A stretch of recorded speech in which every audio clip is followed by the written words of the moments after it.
I like to think sometimes, I'm a Terminator or something. And I like to think sometimes, I'm a Terminator or something. And I like to think sometimes, I'm a Terminator or something. Incel, a member of an online community of young men who consider themselves unable to attract women sexually, typically associated with views that are hostile toward women and men who are sexually active. I just don't have any willpower to do anything anymore.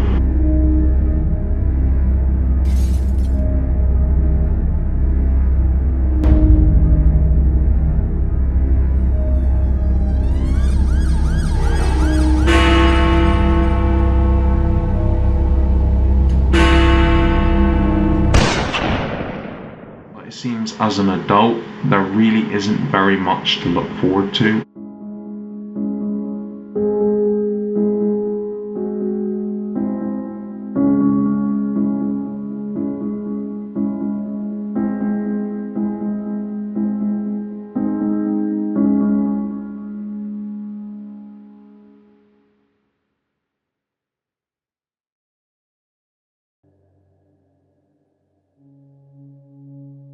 This tragic story comes from England, specifically Keyham, Plymouth. Jake Davison seemed to be, for the most part, a normal child, doing the things your kids may do. Camping trips, sleepovers with family members. That's until he entered his preteen years. Close ones started realizing odd behaviors and an unhealthy obsession with guns and impulsive actions. Around the age of 13, Jake was diagnosed with autism and ADHD. His parents eventually enrolled him in school for special needs children. A child and adolescent mental health service staff member noted he had been playing violent computer games and struggling to separate fact from fiction. He was also using sexual talk, which is quite extreme, and at age 13, he expressed a strong ambition of becoming a sniper in the US and owning a gun range. Mr. Chapman, Jake's uncle on his mother's side, would take Jake and his siblings out to a farm on the holidays where he would go hunting. As expected, the kids enjoyed the activities at the farm. All the kids didn't pay mind to Mr. Chapman hunting, except for one child, Jake. One former teacher, Josephine Duffy, said he was funny, intelligent, and very well liked, but others disagreed. Another teacher, Richard Williams, described being put in a headlock on 2 separate occasions. Richard also stated that Jake was a classic example of a kid who genuinely appeared innocent and unknowing, but had outbursts of unexpected violence. One former classmate said he could name literally any gun you showed him. It was freaky. He was absolutely fixated with firearms. They said he used to draw pictures of himself shooting people while in class. His father was estranged for being a violent person with a lengthy criminal record, had battles with alcohol, and was known in the area as a violent and dangerous individual. Mark Davison also has been fined in court for racially abusing a bus passenger. His father was once sentenced to 8 months in jail. Mark was a new crew member on the Scalaper and became angry in an argument with a younger Polish crew member whose job it was to train him. After the argument, Jake's father first punched the man he was arguing with and then bit him on his cheek and would not let go, like an animal that holds onto his prey. If this is the type of behavior displayed outdoor, in public, there is no telling what happened in that home, in front of the kids. This is very telling. If this is what Jake had to witness while suffering from a mental disorder, then we can get a better understanding where Jake adopted this very abusive, impulsive behavior. In 2016, Jake allegedly attacked a man by the name of Scott and his pregnant girlfriend, Sherry. Scott describes the horrifying event. Sherry was about 12 weeks pregnant at the time of the attack. I heard this clatter behind me and turned to see his fist heading towards my face. He had me down on the floor and hit me 15 to 20 times in the head saying, "You shouldn't have said that." I was trying to kick him in the shins to get him off me, but he was too big a guy. He knocked Sherry over while punching me and she landed on her front. She had pains. We were worried about the baby for days. I'd never seen him before that day and had no idea who he was or why he attacked me. After being treated, Scott was visited by officers at home. They asked me for a description but didn't seem to be taking it very seriously. Then the next day I was in the supermarket when I saw him again. I rang the police straight away and said, he's here, I can see him." He saw us and started strutting towards us. He wasn't saying anything, but his manner was very intimidating. He was stalking me through the car park. Sherry added, He said, "I'm going to get a gun onto you," and was pretending to fire a gun. Well, Scott said the police did arrive, took him aside and spoke to him, but they didn't arrest him. We didn't hear anything back until a couple of days later. He had claimed it was a case of mistaken identity, so they just gave me a victim of crime leaflet.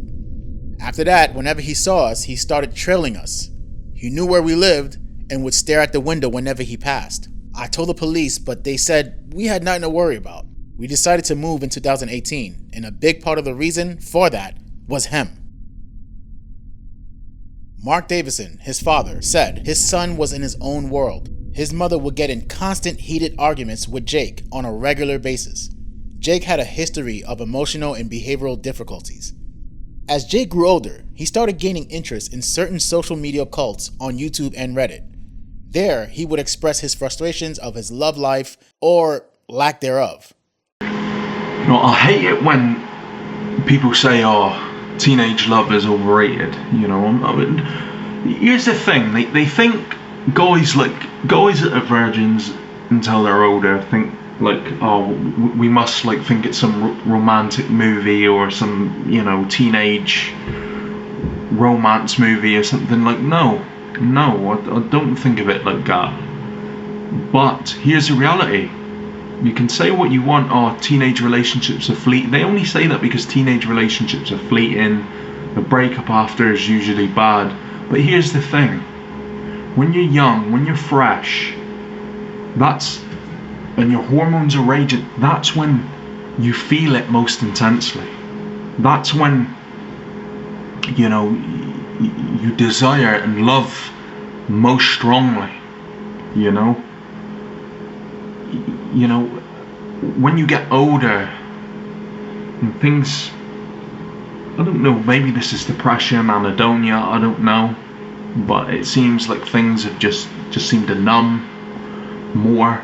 As an adult, you just seem more numb, more fed up with life, I guess you could say it, and the reality is that love is for the young. Love is for the young. That's the fact of the matter. Love is for the young. And I know I'm still somewhat young, and I hope I can make up for it, but I have a feeling like I'll miss that boat and it's never coming back. You can't ever make up for that. Because there's something special about being young. I don't know what it is, but you just have that drive. You have that fresh bounce to you, and like I said, maybe it's just depression or whatever. Maybe I'm just going through some health issues, I don't know, but Incel, short for involuntary celibates, a member of an online community of young men who consider themselves unable to attract women sexually, typically associated with views that are hostile toward women and men who are sexually active. The incel community is a growing problem. Statistically speaking, most members do not cause physical harm, but the ones that do ends in catastrophic atrocities. Many lives have been taken affected by their vile actions. One life is too many. Social media sites aren't making enough effort in monitoring these communities and subgroups. Jake looked at weightlifting as a way to redeem and make up for all that he missed out on romantically. According to him, he felt he missed out on the early puppy love era of his life and wanted a way to fulfill his desires.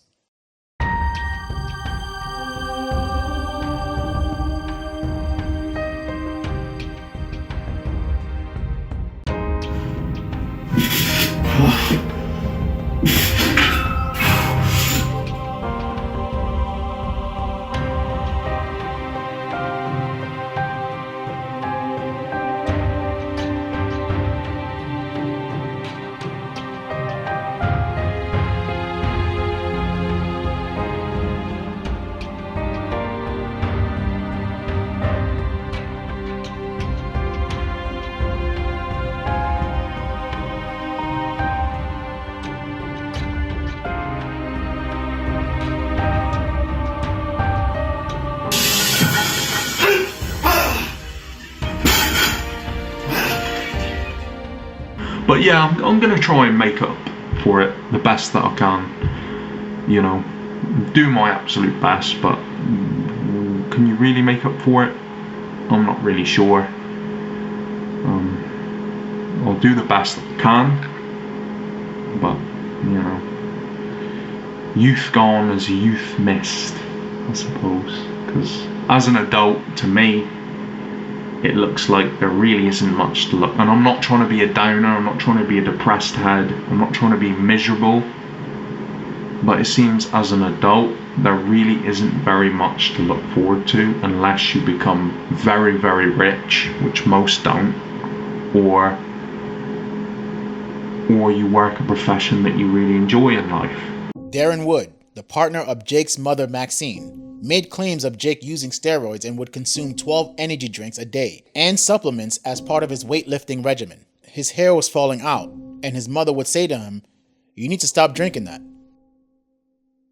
Jake's obsession with firearms was still strong. Jake asked his uncle, Mr. Chapman, to assist him on obtaining a shotgun certificate. But clearly Jake didn't need help from his uncle. He was determined to own firearms one way or another. His father was told by Jake's older half-sister that he applied for a shotgun license in 2017. Jake was 18, the legal age to legally own a shotgun. Jake wasted no time. When his father learned of this, he made several attempts to prevent his son from owning firearms. He would call the station to warn them of his son's violent behaviors and mental issues, even getting angry and shouting at authorities out of frustration because of the questions being asked as if he was saying something insignificant. The warnings fell on deaf ears. September 16, 2020. Jake exploded into a fit of violence after he was called a fat c*** as he walked past a skate park.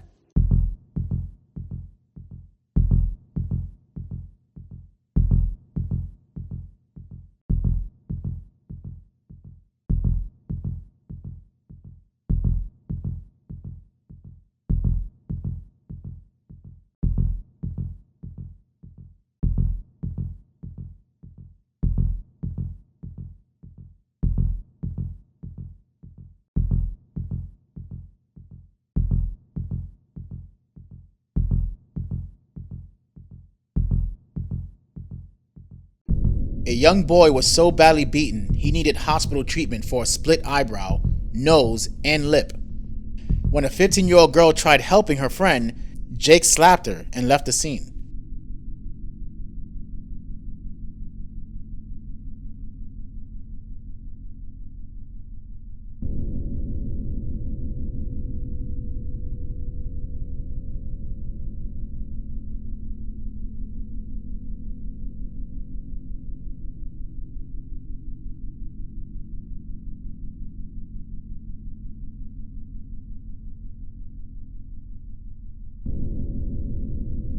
He later turned himself in after images of a suspect were revealed on local news.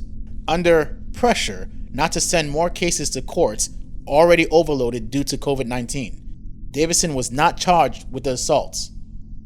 Authorities referred to a deferred charging scheme as an alternative to prosecution. The parents of the young victim were upset and wanted Jake charged. His legally owned shotgun and certificate were seized by Devon and Cornwall police following the incident, but the gun was returned to him in early July after he attended an anger management course and was labeled fit by police to hold the weapon.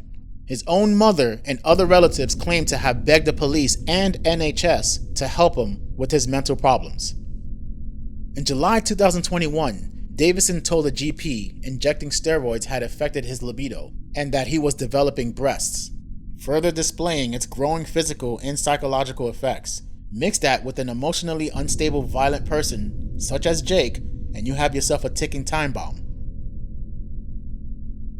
Jake and his mom would continue having very bad arguments that would lead to his mom being assaulted. His mom would express her concern for her son and oppose his cult-like ideas. He continued to speak about his struggles on YouTube and on Reddit, almost as if it was his form of therapy. Money and status only makes it so far, you know, and you talk about, oh, men leave marriages more and men don't have sex as much. No, men leave marriages more because they care more about the looks of the woman. But here's the thing, a lot of these men, like Wheat Waffle said, a lot of these men They're not getting sex. You think these women want to have sex with these men? Go look in the street. Walk down in the street and look at these guys. These middle-aged, balding, fat, triple, mega, double guts. Would you have sex with them guys? No. You know, these guys are not getting it like that. The reality is, and this is my view, I think a big portion of people don't realise the black pill doesn't just apply to incels, guys. It applies to a lot of guys. These days, not having sex for 6 months, for a year, for a lot of fucking guys is very, very common. Not getting one compliment from a person, extremely common. You know? Why do you think sexual assaults and all these things keep rising and women talk about it? Because the reality is that women don't need men no more. And they certainly don't want and don't need average men. And below average. You had to go abroad to find a woman. Like, seriously. You tried to get ripped and lean, couldn't find a woman. You don't. That's probably why you were so angry in all your older videos. So pissed off and angry at the world. Because you felt disenfranchised, probably sexually frustrated, probably this, probably that. It's a tough world nowadays. Tinder, social media, all this stuff, you know. Women don't want and they don't need men. And an 18, 19, 20-year-old girl, what the fuck does she want average for when she can get a million other options? Yes, they care about looks more. How often do you see My 600 Pound Life? You know, look at all these women on My 600 Pound Life. They all have husbands, a lot of them have kids, and a lot of them are good, skinny, in shape, average guys. You know? And they're entertaining these women. Fat, unemployed, ugly as fuck, horrible personalities, lazy, don't do nothing, good for nothing. And they're entertaining them, marrying them, having kids with them, being in relationships with them. Name me one example, one time, where a woman has genuinely got with, genuinely loved and desired, like she does Chad, like she falls head over heels for Chad, like she gags on fucking Chad's dick, like she does for a 5'4" fucking balding fat ugly man.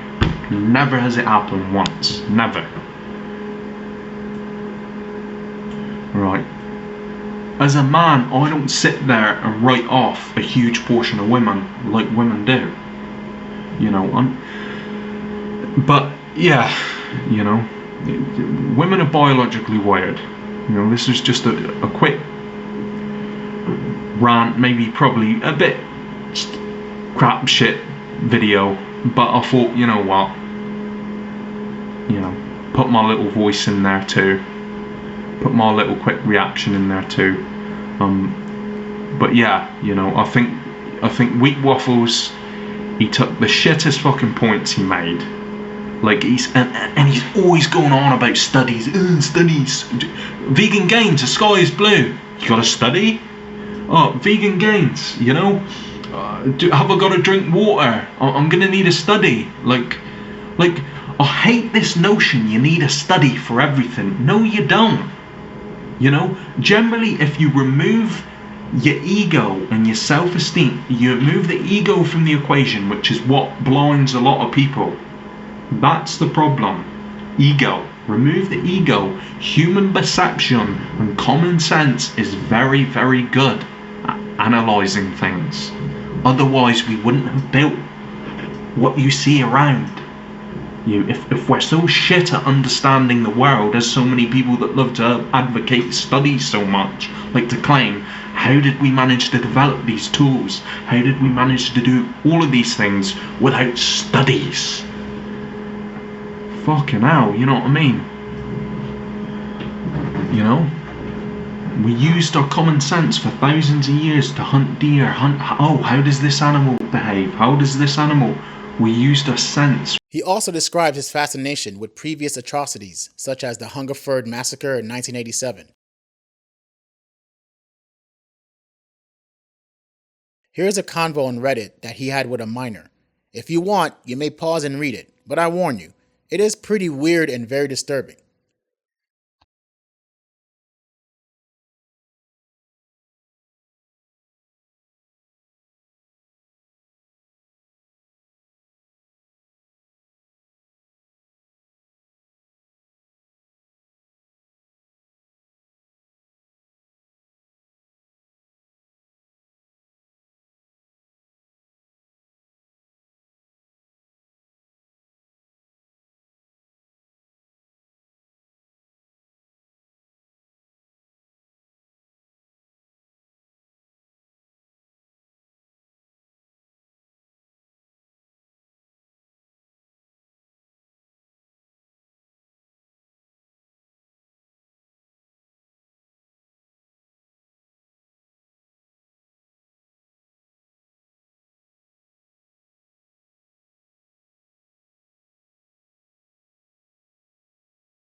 According to an article from The Sun, Jake Davison been telling his friends that he found the one, an American gym instructor he chatted to every night online.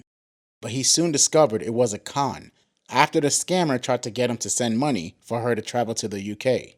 Jake had been catfished, scammed. His friend said Jake refused to hand over money, not because he didn't want to, but he was penniless. After that, she stopped talking to him, and he realized she was fake. He was furious about it and told everyone down the gym it was another reason women couldn't be trusted. He said, "I'm done with them. They can go to hell." On July 28, 2021, roughly 2 weeks before the massacre, Jake would post a very concerning subliminal message. Not to say that I hadn't had good times in my life, not to say I hadn't had good things happen here and there, but for the most part it's just been me against the world. It's just been me fighting an uphill battle with a big rock on my back, while I'm seeing my that don't deserve half of anything. Now they're getting a free ride to the top. But yeah, that's the point, I suppose. It's when you get beaten down by life, man, I hope I can regain it back. I really do, because I remember when I had that drive and I had that passion. I hope I can get it back. I hope I can, but I'm not sure if I can. I'm going to keep trying. I'm always going to keep trying.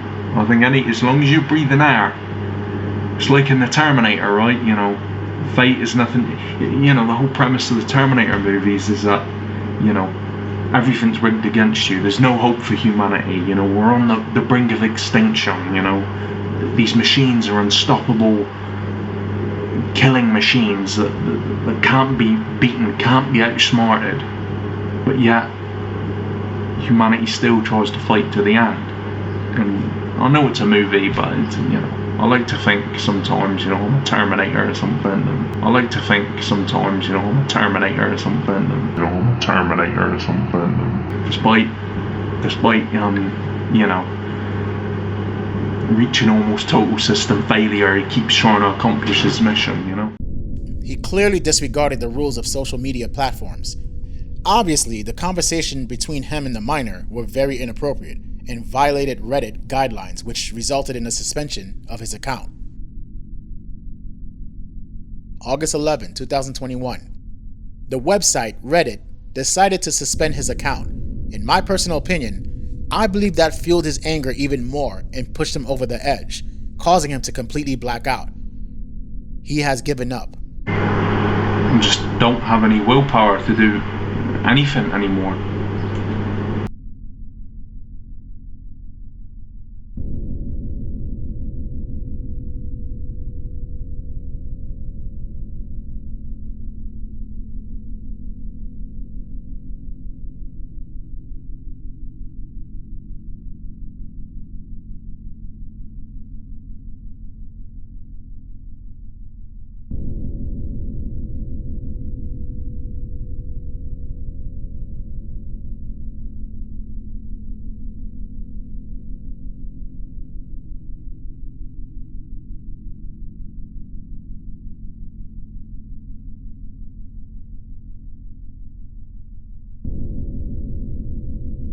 August 12, 2021. Jake was at work earlier in the day, like any other normal workday. In the evening, a little after 6 p.m., Jake and his mother were arguing as usual. It escalated to him strangling his mother and holding her against her will. His mother, Maxine, frantically calls her sister. Her sister calls the authorities to report the abuse. Shortly after, Jake pulls out his fully loaded shotgun.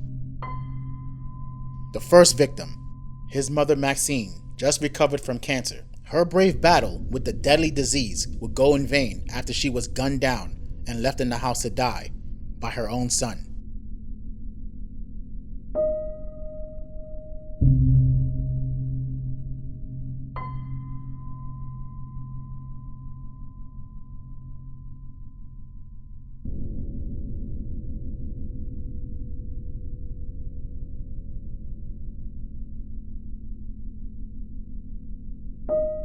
Second and third victim, 43-year-old Lee Martin and his 3-year-old daughter, Sophie. A witness said the 3-year-old was pushing a toy stroller when Jake pointed his shotgun at them. Lee and his little girl tried to make a run for it, but the gunman struck him in the back and continued shooting Lee. As the father slumped down to the ground, he tried to shield his daughter and kind of fell down on top of her, trying to give her some sort of protection, but the gunman walked up to both of them and fired a couple shots at close range.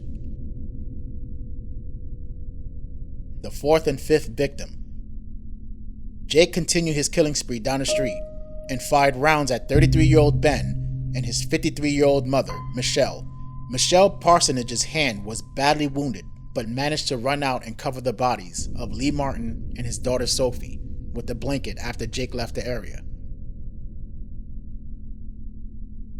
The sixth victim. Jake then walked out of the cul-de-sac down a path, telling a stunned resident, "Nothing to worry about, mate," before shooting dog walker 59-year-old Stephen Washington. A bystander sees a gun-wielding man and takes off. One witness said, "I went up there to see if I could help and there was a man lying on the grass face down. He was obviously dead and his 2 dogs were running free."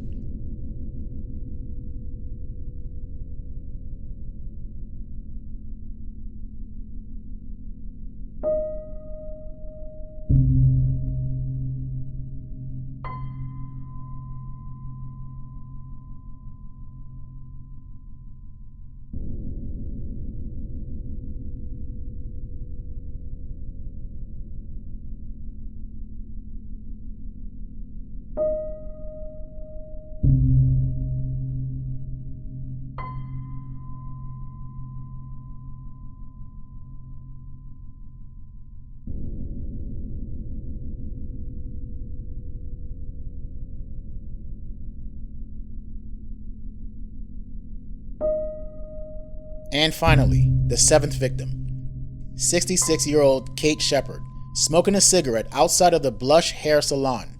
Without any words exchanged, Jake simply raised a shotgun and fatally struck Kate. Rescue workers tried to save her, but unfortunately were unsuccessful.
When the police arrived, bystanders were shouting at the cops, "He's coming back! He's back! He's back with the gun!"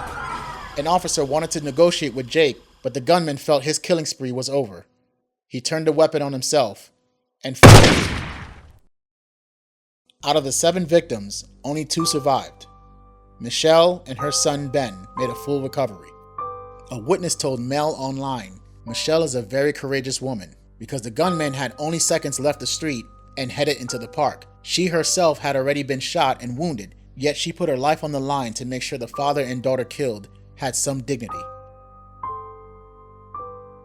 Now, the witness, who asked not to be named, revealed how he watched Davison target some of those killed. He stood there momentarily until someone at Michelle's home opened the front door to see what was going on, and the gunman swung around and fired a few shots at them.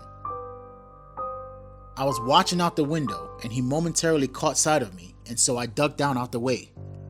My wife was about to open the door to see what was going on, but I grabbed her and told her to get upstairs to safety. By this point, I was on the phone to a police controller and telling them what was going on. I saw the gunman head down towards the park, and just as he was out of sight, Michelle came out with the blanket. Ben described the moment he came face to face with Jake Davison, whom he had worked with and knew as a neighbour, and was shot from just meters away. Ben said he had a smirk on his face, like he didn't care what he was doing or what was happening. He looked focused. He fired a second shot at me. I turned into the house. I never saw him again. This incident has left me a hopeless, emotional wreck. I'm scarred physically, but I have more scars mentally. I'm trying to get on with things, but I don't like to show people my emotions. It's so very difficult. Ben was shot in the stomach, and his mum, Michelle, in her wrist and arm. Michelle said of Davison, "I remember his face. I can't get it out of my head. It was like he was staring right through us. He had no remorse. I'm scared to open my front door, scared to sleep with the lights off or open my windows. I shouldn't have to feel like that in my own home." One of the first police officers on the scene was PC Zach Printer. He found the final victim, Kate Shepherd, badly injured, and then spotted Davison, circled here, walking along the road. PC Printer said there were sudden shouts, screams, he's back, he's got a gun." I turned to my left, saw a figure, and I shouted, "Stand still." I needed to protect the public. I needed to protect my colleagues, but I also needed to protect Jake, who'd obviously gone through massive trauma because of what had happened that day. If I'd got closer, I might have been able to negotiate, talk him down. I got to within 20 meters or so, and he pulled the trigger.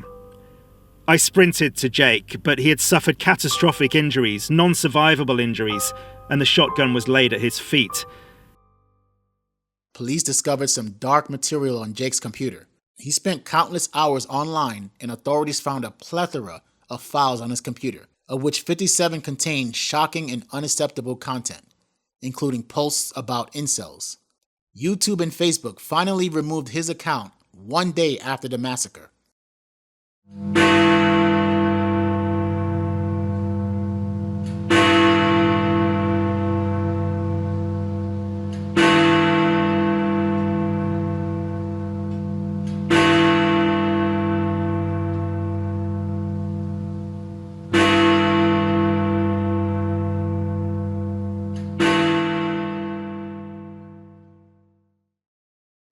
So, Jake Davison had major mental health issues, a very impulsive, violent temper.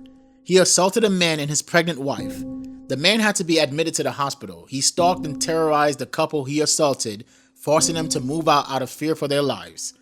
Beat up 2 minors, including a 15-year-old girl, sending one to the hospital. Authorities received multiple warnings by his father in regard to Jake's unfit mental health to own a firearm. The mother begged for help because of his wild behavior.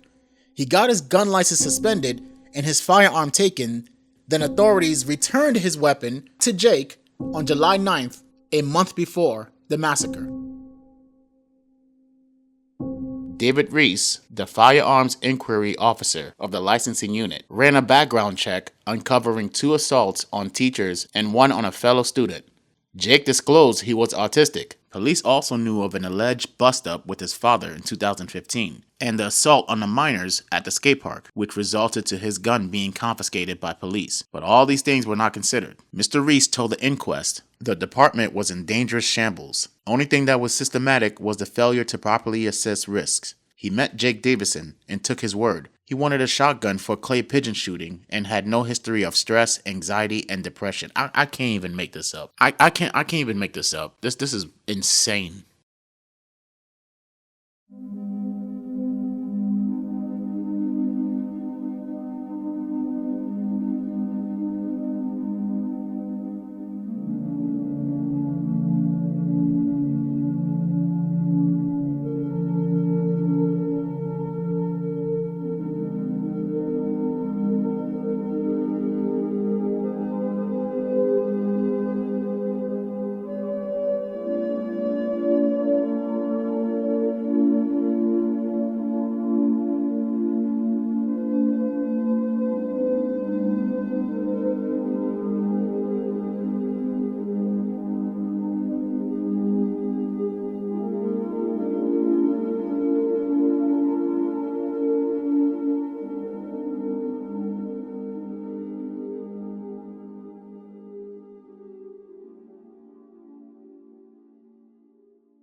Now here's a great question. Why aren't the officials held responsible? I guarantee you, if any of the victims were one of their loved ones, God forbid, they would be singing a different tune. They would be pinpointing the very person who authorized and granted that license. They would be fighting tooth and nail to find closure.